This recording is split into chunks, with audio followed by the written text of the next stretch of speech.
So, yes, on Friday I'm going to be running Raiders of the Serpent Sea for the first episode of that. So now that we've finished House Divided and all of those things are out the way, this is one we've been sort of looking forward to for a while now. Probably about a year, I guess. Just to give you guys some context, we ran Odyssey of the Dragonlords a couple of years back for this group, and it went very well. It was a good one. It was before I started doing recordings of everything, so it's one of those ones I wish I had thought about getting to that point back then. Certainly think things would have improved faster on some of the streaming stuff if we had. But anyway, it's now time to get on with Raiders of the Serpent Sea. So just going to make sure that I've got everything set up that I need for session 1, really. So this is just going over roughly how I do my prep and what I have going on. So I've got Foundry open on one side here, and then I keep most of my notes not within Foundry. I keep them within Notion. It's an app that's on my phone as well as on the computer. It means I can type on the go. I tend to do a lot of my best thinking when I'm on the train. Going into work, etc. I can access all this from my phone and just type notes as I think of them as this is sort of going. And so we're really just going to make sure we've got everything that we need. So I'm going to go into the sessions section here.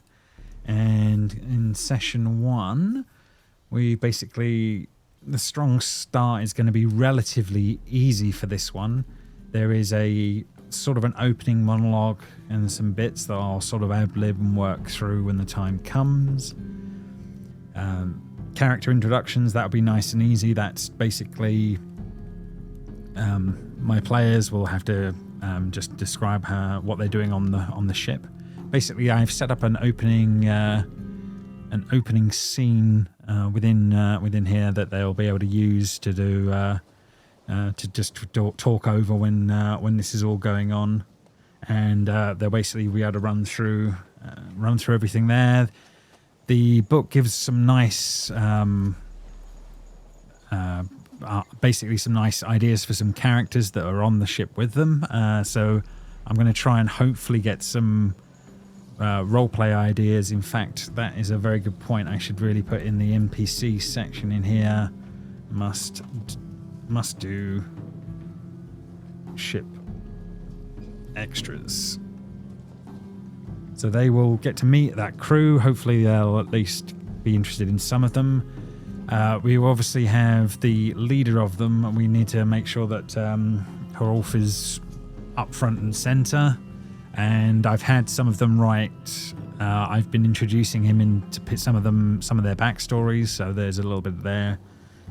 Hopefully that will help that character along, as he's going to be a long-term NPC compared to all the rest of them that are in here. So, okay, so this should give us a nice opening scene. That opening scene carries on for a little bit, and there is a section on a storm that will happen. They'll have to do some dexterity checks when certain things are happening. So yes, there is a banner that is on the front of the ship that will have the symbol of the Volve on it. I have to remember about that. The Volve are like the seers of the raiders. They're basically a sort of group that sort of holds the raider communities together loosely, if that makes sense. They're like the main linchpin of linking them all together, and they're the ones that are having visions of Ragnarok and of the place that these guys are being sent to at the moment, which will be the Tower of Kekel, which is going to be the start of the actual thing, which is basically the first dungeon of the actual game that we're going to be hopefully getting to tonight on Friday. Apologies. So yes, so they'll have the storm thing. They'll have to try and save the banner, save themselves. If they fall in, there's going to be some advantages for people trying to catch them. That's fine. If they manage to save the banner, all well and good. If it's gone, it's actually a story beat that I believe makes it a little harder as things go on further on, because I believe when they get to the the open seas on a new ship and they don't have that banner, it will actually make things more troublesome for them. So I have to remember to mark whether or not that banner is saved or is lost. I imagine this is going to take a fair bit of getting through for the initial parts here, so that usually the introductions take a while to get through on the first session, so I don't have to get too worried about that. The overall, that will be the storm section, so the storms will pass eventually and they'll be doing okay, hopefully. We won't have lost anyone at that point. And then I believe, yes, the next part will be Murderous Deed. So I've got to play a section here where some of the raiders on board the ship attempt to kill Herolf. So the leader of the group is going to be under attack by a few of them. So we'll just roll up initiative and we'll see how many step in to try and save him at this point. And if any of them are caught or not thrown overboard during the fight or not killed during the fight, then they won't remember much of why they've done what they've done. They cannot remember any of the details of their employer or what their motivations are when this is going on. So I need to make sure I go through. I'm going to make a note here, and this is going to be the clan involved needs to be one that the group none belong to, so it makes things a little easier on that one. So I will go through and find which one of those it is for that. That's no problem. I can figure out that. They'll save him hopefully from everything that's going on there, and that will be that. And then that will lead us to the original beach. So they will end up going here. They will disembark. There will be some discussions. I'm assuming a little bit of role play here of making their way to the tower. I've made an environmental section under here, and in here we have, handily, I've done a sort of an image for the storm, so there might be a bit of story point there, story beat to remember during the storm. And then I've made one for the misplaced tower itself, so there's a sort of an image to just to sort of get them get an idea of where they are and what they're looking at when they arrive. So that'll all take place okay. That should be fine. We have the beach is really here for setup purposes, because this will be a combat encounter on the way back when the time comes. So it'll be basically a sort of this is getting into a bit further on, but yeah, there's a version of this beach attack which will be on fire for probably episode 2, where everybody will be returning out of the tower. In fact, this might end up being the end of the first episode, just actually seeing the shot. But yeah, I've just got to populate a few extra bits here of some people in the rowing boat at the back, and that'll help things along. Just because the enemy characters are going to be attacking at this point, and most of the people on the ships are dead. But the key point is the boats are burnt. But yeah, this all takes place after the misplaced tower, so that'll be interesting. But yes, so the beach, that's fine. We've got a couple of story beats to go for there, and then it will head on to basically the first dungeon, which will probably take most of the episode, which will be the misplaced tower. So if we go over to there on that one, so basically this is just the stitched version and scaled to the right size for the misplaced tower, actual images, etc. here. So that's all been sorted out in Photoshop and then brought through. And then I've basically gone through and I've put in all the lighting and all the monsters, etc. along with the map pins of each of the areas, etc. So it's just nice and easy to run and follow through once we get to that point. But this is big enough to pretty much take up, I would say at least all of this first sort of episode is going to be managing to get through this whole situation, etc. We've got 3 floors of this dungeon to basically go through, and we've got a couple of key NPCs. They'll get Sadie will be in one of the rooms. That's the child that they'll be taking on. So she'll be the first of their companions that they will be actually be getting on that one. So she'll have a companion action of actually being able to heal some of the party as like we're calling it's called companion actions within the actual idea of this campaign. So she'll be able to do some healing, and they'll be able to use her almost like a legendary action in a round, which will be make her useful. And they'll eventually get Harolf as another one of those. So she's a key point. We need to make sure that in the misplaced tower she is introduced, and that goes well. That's the key bit. They need to feel that they not just Harolf asking them that we have to take her on. There will be we'll try and make her likable if we can. That's always a thing to try and figure out. I'm sure there will be some distrust because I will be trying to pull that one off. We have a bunch of little encounters in here which I can add to the monsters list here. So we have some M5. We have a swarm of rats to be dealing with. So that'll be that. Then I believe the next major battle, next major combat is actually an M15. M15, we have combat with the Wicker Sentries. Okay. And this template is one that comes from Sly Flourish.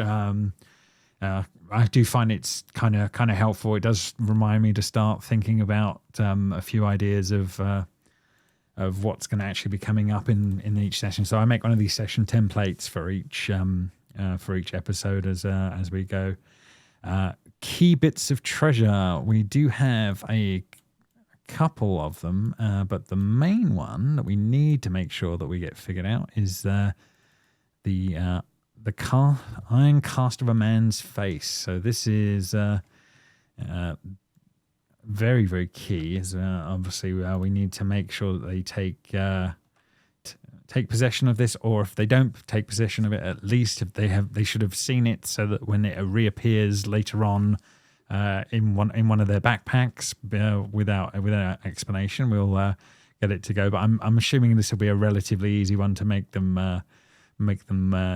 take, because Murgle, being who he is and what he is, will in time become something important. So I think that's the main key piece of treasure that we do desperately need out of this situation. It's obviously plenty of things to explore. I've also, when I did my earlier prep streams, I basically ran. I did my earlier prep. Sorry, I literally ran some of the PCs around all of the rooms just to make sure that all the areas worked. I've also put in all of the. I tend to use the JB2A animations as a tile that does the teleport for me. So that's all set up with active tile triggers. But yeah, if some of you have seen some of my videos before, that's something that's probably come up already for you. But yeah, all the teleports will be automatic, and it all happen without me having to do any work on that side of things. That should all just be a thing. So yeah, they'll run through this. At the very end, we'll have quite a battle with the sentries, etc. And Harolf will already be injured, but on surviving all of that, everything will go through to Eventually, at the very last point, will be the probably the end scene of the night, if my timing is right. Obviously, that's subject to players as always. Will end on the populated beach out here, and we'll have and we'll be dealing with this next time kind of scenario. Yeah, he says, hopefully. We're having a bit of a shorter session on Friday, in that I think there's going to be a bit of set up for an hour or so before we actually start streaming, as I think there's going to be a few. They're building new characters. There's some obviously going to be some extra questions, and there's some new stuff that they're not used to. With some extra rules and hunter gathering and stuff like that is all going to be part of this campaign. Things they've not done before, so we'll have to cover those as things go. But hopefully, touch wood, Friday will go okay. But that's what I currently think is what's going to actually happen on Friday. But we shall see what reality will bring. Players will always throw curveballs in there. I'll just show a little bit more quickly on what I have in my Notion here as well. Is I tend to start building pages for all the PCs in here. So there's I'm not going to show all of these, but there's basically some of their backstories and their information on what they're actually their family dynamics are, and bits of history, etc. that I already know. I start populating in here, so I've got these on the go. I can reread these and remind myself before the start of the sessions. I've started pulling together some of the NPC details I need, slowly but surely. There's a bunch of trackers and things which that's come away with the actual campaign that was actually released. There's been some really, really good ones in there for tracking what's going on, and there seems to be a lot of decisions, even from this early stages of the game, which will have implications going on for basically in the case of my group for the next year. Is probably the way to look at it. It's going to be interesting, but I find it's easier just to track some of the stuff in Notion and things like that to work out what's going on. The whole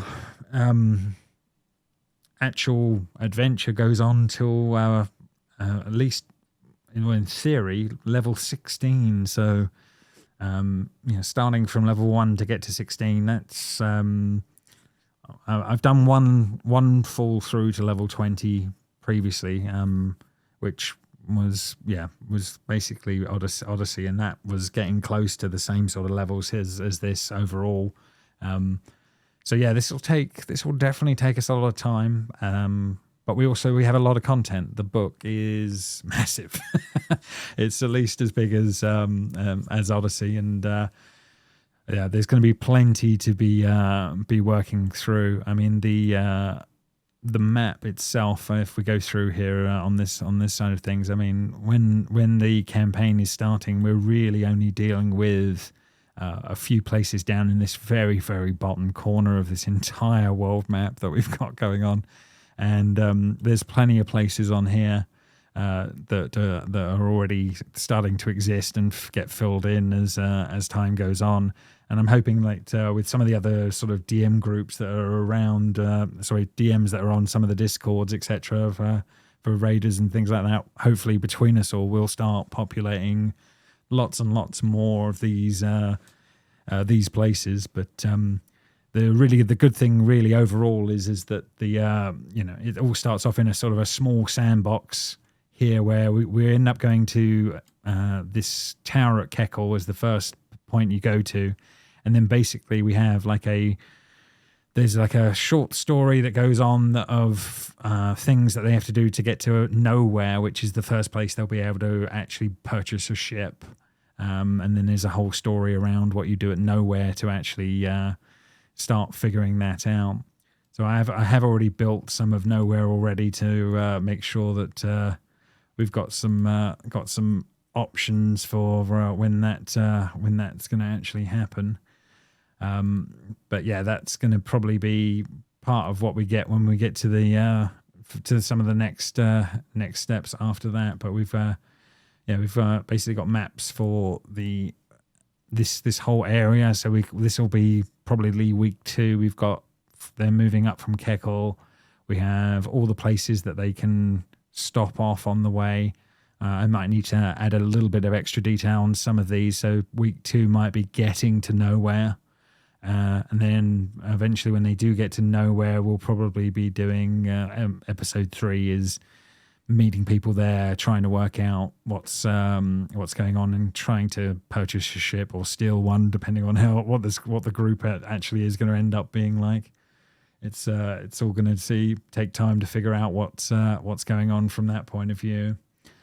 But hopefully, yeah, we'll see things start to get there over time as we start getting there.